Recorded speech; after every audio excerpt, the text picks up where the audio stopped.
கிபி 1955 கதுலாமாவிலிருந்து 27 பயணிகளோட ஒரு விமானம் தரையில் விழுந்து நொறுங்கியது. அப்போது ஒரு இளம்பெண் மட்டும் அன்னையின் உதவியால் காப்பாற்றப்பட்டாள். எப்படின்னு அவங்கள கேட்கும் பொழுது, அவங்கள் திடீரென்று விமானம் கீழ் நோக்கி பறந்தது. அந்த நேரத்தில் நான் கழுத்தில் இருந்த உத்திரியத்தை இறுக பற்றி கொண்டு, அன்னையே என்னை காப்பாற்றுங்கள் என்று கூக்குரலிட்டு ஜெபித்தேன். உடனே நான் கண் விழித்து பார்த்தேன். எல்லாரும் இறந்து விட்டார்கள், நான் மட்டும் உயிரோடு இருக்கிறேன் என்றார். அவளது உடைகள் எழுந்து சாம்பலாயின, ஆனால் அவளுடைய உடலை தீ பற்றவில்லை. இதை சாட்சியாக ஒரு இயேசு சபை குருவே சொல்லியிருந்தார். இன்னும் பல புனிதர்களின் உடல் அழிந்தாலும் அவர்கள் அணிந்திருந்த உத்திரியம் மட்டும் அழியாமல் அப்படியே இருக்கின்றது. இது கார்மேல் அன்னை தந்த உத்திரியமாகும். இயேசு விண்ணகம் சென்ற பின் தூய ஆவியை பெற்ற கிறிஸ்தவ விசுவாசிகள் அனைவரும் ஒன்று கூடி கார்மேல் மலையில் ஜெபித்து வந்தார்கள். அங்கே கார்மேல் மலையில் அன்னைக்கு ஒரு ஆலயம் எழுப்பி அங்கே ஆண்டவரை தினம் தினம் ஆராதனை செலுத்தி வந்தார்கள். ஜப தவங்களில் ஈடுபட்டிருந்தார்கள். இவர்கள் கார்மேல் சபையினர் என்று அழைக்கப்பட்டார்கள்.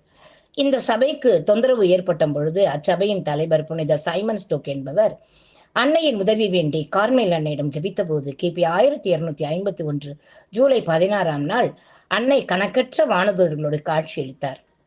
இந்த உத்திரியத்தை கையில் ஏந்தவாறு அவருக்கு அந்த உத்திரியத்தை கொடுத்தார். விலை மதிப்பில்லாத மிக உயர்ந்த பரிசை உலக மக்களுக்கு தந்தார். கிபி 1858 16ஆம் நாள் ஜூலை 16ஆம் நாள் அன்னை மரியா லூர்தில் புனித பர்னதத்துக்கு காட்சி தந்தார். 18வது முறையாக காட்சி தரும் பொழுது கார்மேல் அன்னையாக காட்சி தந்தாள்.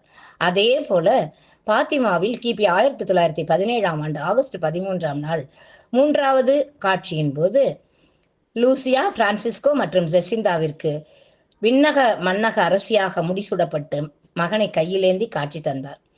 இந்த காட்சிகளை கண்ட மக்கள் நம்பிக்கை நடலமாக உத்திரியத்தை அணிய ஆரம்பித்தார்கள். கிபி 1280 முதல் அனைத்து திருத்தந்தையர்களும் உத்திரியத்தை அணிந்து கொண்டார்கள். இந்த உத்திரியம் மூலம் அன்னையின் உதவியும் அன்பும் அரவணைப்பும் பாதுகாப்பும் தீய சக்தியிலிருந்து மீட்பும் விண்ணக அருளாசிரும் நன்மரணமும் கிடைக்கும் என்று நம்பியிருக்கின்றோம். இயேசுவுக்கே புகழ், மரியே வாழ்க.